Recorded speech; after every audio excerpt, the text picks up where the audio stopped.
इंसान की इच्छा शक्ति या फिर यूं कहें कि विल पावर। मुझे लगता है कि हम में से आज जो भी इस सेशन को सुन रहे हैं, सब अच्छी तरह से इस वर्ड को जानते हैं कि विल पावर क्या होती है, इच्छा शक्ति क्या होती है ना।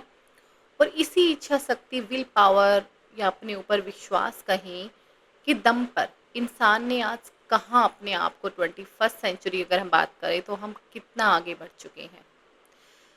लेकिन कहते हैं ना कि हर चीज़ जो होती है वो एक, अगर उसको सही जगह पे सही टाइम पे इस्तेमाल किया जाए तो ही वो हमारे लिए वरदान साबित होती है ना। तो यही सब आज के हम हमारे पैसेज में डिस्कस करेंगे, साथ में क्वेश्चन आंसर्स के साथ। मैं हूँ आपके साथ आपकी होस्ट और दोस्त विनीशा। बने रहिए हमारे चैनल स्टडी विद विनीशा पर। हम डेली एक कॉम्प्रीहेंशन लेके आते हैं आपके लिए, क्योंकि कहते हैं ना, चाहे आप अपने आप को 5 मिनट से लेके 7 मिनट या 10 मिनट ही अपने आप को बेहतर बनाने के लिए एवरीडे दीजिए, तो कुछ ही कह सकती हूँ कुछ महीनों में, कुछ दिनों में या फिर ईयर में आप अपने आप को उन लोगों से बहुत आगे पाएंगे, बेहतर पाएंगे जो ये सोचकर बैठ गए हैं कि हमसे ना हो पाएगा भाई, है ना। तो चलिए स्टार्ट करें आज का पैसेज। साथ में पर एक बार थोड़े आज ना क्वेश्चन पर नजर मार लेते हैं। चलिए question number 1। According to the author people think that real power lies in, कि मतलब अकॉर्डिंग टू पैसेज वो पूछ रहा है कि रियल पावर किस में है। From the passage one gathers that eastern people must, कि जो ईस्टर्न पीपल है उनको क्या करना चाहिए, वो पूछ रहा है।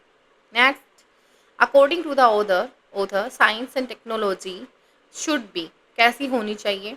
And according to the author science and technology will bring benefits to, किसके लिए लेके आती हैं।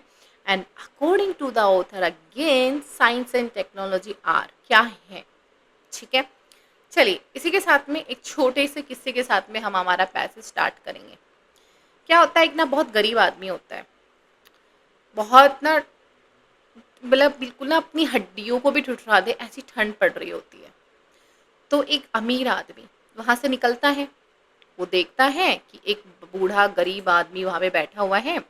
उसके पास में ज़्यादा कुछ नहीं है, एक पतला छोटा सा फटा पुराना कंबल ओढ़ रखा है और वो वहां पे बैठा हुआ है आराम से। तो वो आदमी उसके पास जाता है, कहता है भैया आपको ठंड नहीं लग रही क्या। तो वो आदमी कहता है नहीं बाबूजी, मुझे नहीं लग रही है ठंड। तो कहता है कि ऐसा कैसे, इतनी ठंड में मैं गाड़ी में बैठा हूँ, मैंने इतना मोटा एक होता है ना एक जैकेट भी पहना हुआ है, और आप कह रहे हो आपको ठंड नहीं लग रही है। तो कहता है कि बस बाबूजी मुझे ना आदत हो गई है ऐसे रहने की, तो इसलिए मुझे ठंड नहीं लग रही। तो कहता है नहीं नहीं ऐसे नहीं होता, मैं आता हूँ और मैं तुम्हारे लिए एक जैकेट लेके आता हूँ, तुम उसे पहन लीजिएगा। बोला ठीक है। अब वो वहाँ से चला जाता है। जैसे ही वो वहाँ से जाता है, अब अपने घर पहुँचता है, वो भूल जाता है कि मुझे क्या काम था। अब वो आता ही नहीं है। अगले दिन सुबह उसे याद आता है और वो अपने साथ जैकेट लेके जैसे ही वहाँ से निकलता है तो वहाँ पे उस बूढ़े आदमी को नहीं देखता है। लेकिन हाँ, एक जगह पे ना बहुत भीड़ हो रही होती है, वो उसे दिखती है। तो जब वो उस भीड़ में जाता है तो देखता है कि जो बूढ़ा आदमी है वो मर चुका होता है, और उसके पास में ना एक लेटर होता है। तो उस लेटर को उठाता है, उसमें लिखा होता है कि बाबूजी आप किसी से वादा ना करें, और अगर वादा करें तो निभाएं जरूर। और उसके नीचे लिखा था कि जब तक आपने मुझसे ये वादा नहीं किया था कि आप मेरे लिए ये करेंगे, मेरे शरीर को वो आदत थी, वो उसी में ही रह रहा था। मैं ठंड से नहीं मर रहा हूँ, बल्कि इस वजह से मर रहा हूँ कि जो मेरी विल पावर है, या फिर यूं कहें जो मेरा जो दिमाग है, वो इस चीज़ को लेके एक्टिव हो गया है कि अब मेरे पास एक जैकेट आएगा, मैं उसे पहनूंगा। जब तक मुझे कोई उम्मीद नहीं थी तब तक मैंने अपने आप को वैसे ही अपने शरीर को ढाल रखा था, लेकिन आपने एक उम्मीद दी और फिर मेरे मन ने वो मान लिया। और यही कारण है कि अगर मैं आपको कल सुबह ना मिलूं, अगर ये लेटर आप पढ़ रहे हो, तो मतलब मेरी मौत हो चुकी है। तो कैसा लगा आपको आज का किस्सा, तो बने रहिए। और हाँ, जो ये छोटे किस्से होते हैं इनमें जो अगर आपको कुछ भी लगता है कि हम अपनी लाइफ में चेंज कर सकते हैं तो ज़रूर कीजिएगा। ठीक है, और मुझे कमेंट करके बताइएगा भी ज़रूर। चलिए स्टार्ट करते हैं। कहते हैं वी आर टेम्प्टेड, मतलब हमें लालच हो जाता है टू अच्यूम, यह मानने का कि दैट ये जो टेक्नोलॉजिकल है, जो तकनीकी है, कि जो प्रोग्रेस हो रही है इज़ रियल प्रोग्रेस, वही रियल प्रोग्रेस है। एंड दैट मटीरियल सक्सेस, जो भौतिक सक्सेस कह सकते हैं, हमें सफलता कह सकते हैं, is the criteria of civilisation. यही सिविलाइजेशन मतलब सभ्यताओं को मापने का आज का मापदंड है कि किसके पास कितने ज़्यादा औजार हैं, वेपन्स हैं, जेट हैं, एटम बम कह सकते हैं, न्यूक्लियर वेपन्स कह सकते हैं, ये सब यही क्या हो गया है, हम मानने लगे हैं और हमें लालच भी हो गया है। वो कह रहा है इफ़ द ईस्टर्न पीपल, अगर पूर्वी पीपल, अभी हम जब ईस्ट में रहते हैं हमारी बात कर रहा है, कि जो ईस्टर्न पीपल है बिकम फैसिनेटेड, फैसिनेटेड होना मतलब आकर्षित हो जाना है किसी चीज़ को लेके, किसको लेके, by machines and technique and use them, वो इन मशीनों को, इन टेक्निकों को लेके क्या हो जाते हैं, अगर वो आकर्षित हो जाते हैं एंड यूज करते हैं उनको एज वेस्टर्न नेशंस डू, जैसे वेस्टर्न नेशन करते हैं, टू रीबिल्ड, क्या करने के लिए, to build huge industrial organisation, बहुत बड़े पैमाने पर औद्योगिक संस्थाएं बनाने में, या फिर लार्ज मिलिट्री एस्टेब्लिश करने के लिए। And they will get involve, और ऐसा करने से जो ईस्टर्न जो हो कह रहे हैं ना नेशन है, वे भी इन्वॉल्व हो जाएंगे इन पावर पॉलिटिक्स में, किसमें, सत्ता की राजनीति में, शक्ति की में। And drift into the danger of death, और अपने आप को फंसा लेंगे या बह जाएंगे किसमें, मौत के खतरनाक जो चल रही है एक दौड़ है ना उसके अंदर।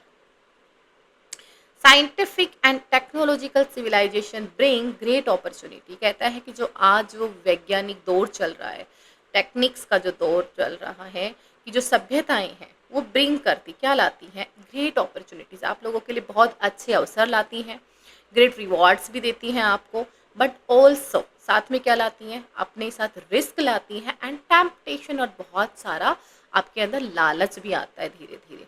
साइंस एंड टेक्नोलॉजी की अगर बात करें, are neither good nor bad, कहता है जो साइंस है आज, जिस कदर हम आगे बढ़ रहे हैं, हमारा देश बढ़ रहे हैं, हमारे लोग बढ़ रहे हैं, लोगों के पास पैसा आ रहा है, उसका मतलब ये नहीं है कि टेक्नोलॉजी हमारे लिए, ऐसा नहीं है कि वो बिल्कुल बुरी है, और ऐसा भी नहीं है कि वो हमारे लिए बहुत अच्छी है। They are not to be taboo, उनको मना नहीं किया जा सकता है, कहता है, क्या कह रहा है ये, कि हम अपने आप को उस प्रोग्रेस से हटा नहीं सकते हैं, अपने आप को वंचित नहीं रख सकते हैं, बट टेम्ड कर सकते हैं, उन पे नियंत्रण रख सकते हैं, and assign there proper place, और जहाँ उनका अच्छा यूज हो सकता है, जितना अच्छा यूज हो सकता है उस तरीके से उसे क्या कर सकते हैं, उसे सौंप सकते हैं। दे बिकम डेंजरस, वो कहते हैं वो बहुत ज़्यादा खतरनाक हो जाएंगे, only if they become idols, अगर हम उनको सिर्फ उस तरीके से यूज करें जैसे हम अंधे होकर किसी की भक्ति करते हैं। ठीक आया, कि मतलब हम अंधे होकर अगर उनको यूज करेंगे तो वो हमारे लिए डेंजरस ही होगी। ठीक है, अच्छा था ना। चलिए question number 1, according to the author people think that real progress lies in, किसमें करती हैं, क्या बताया था, material success and technological growth में। फ्रॉम द पैसेज वन कहता दैट ईस्टर्न पीपल मस्ट, कि ईस्टर्न पीपल को क्या करना चाहिए, अगर हम ऑथर के अकॉर्डिंग करें तो कहता है ईस्टर्न पीपल अगर यही सब करते रहेंगे तो वो फंस जाएंगे एक डेथ के भंवर में, तो हमें नहीं करना है। अप्रिशिएट नहीं, बिल ह्यूज इंडस्ट्री, ये तो बिल्कुल नहीं करनी है। Avoid being control by machine and technique industrial production, year avoid करना पड़ेगा उनको थोड़ा सा ना, ये नहीं कह सकते बिल्कुल, लेकिन थोड़ा। According to the author science and technology should be, यहाँ पे वाई आएगा, शुड बी क्या होनी चाहिए, taboo and eliminated from life नहीं होनी चाहिए, use in control and careful manner होनी चाहिए। यस, बताया था ना कि वो टेम्ड करें उनको एंड असाइन करें, बहुत अच्छे से उन पर कंट्रोल करें। According to the author science and technology will bring benefits to, किसके लिए, तो साफ साफ दिख रहा है, all, but if tamed properly, अगर उनको अच्छे से नियंत्रण किया। एक्चुअली में टेम्ड का जो मीनिंग होता है ना, वो अगर सिंपल शब्द में बात करें तो उसका मतलब होता है पालतू, कोई पालतू जैसे हम जानवर रखते हैं घर पे, टेम करते हैं, तो मतलब नियंत्रण करते हैं। Okay, according to the author science and technology are, क्या है, totally harmless, extremely dangerous, to be treated as idols, are usual if they are not worship blindly. जी हाँ, ये तीनों गलत है। कहते हैं अगर वो हमारे लिए लाभदायक हो सकते हैं बहुत अच्छे से, अगर हम उनकी पूजा ब्लाइंडली, अगर हम उनको ना पूजे, बताया था ना मैंने लास्ट लाइन में कि हमें उनको ब्लाइंडली नहीं उनकी पूजा नहीं करनी चाहिए, मतलब हमें पता होना चाहिए कि इस चीज़ के कॉन्सिक्वेंसेस अच्छे होंगे या बुरे होंगे। ठीक है, अच्छा था। चलिए कल फिर मिलेंगे नेक्स्ट पैसेज के साथ में एक और इंटरेस्टिंग। तब तक के लिए सही रहे, सलामत रहे, अपना अपने परिवार का सबका ध्यान रखें, छोटों से प्यार करें, बड़ों का सम्मान करें। जय हिंद, जय भारत।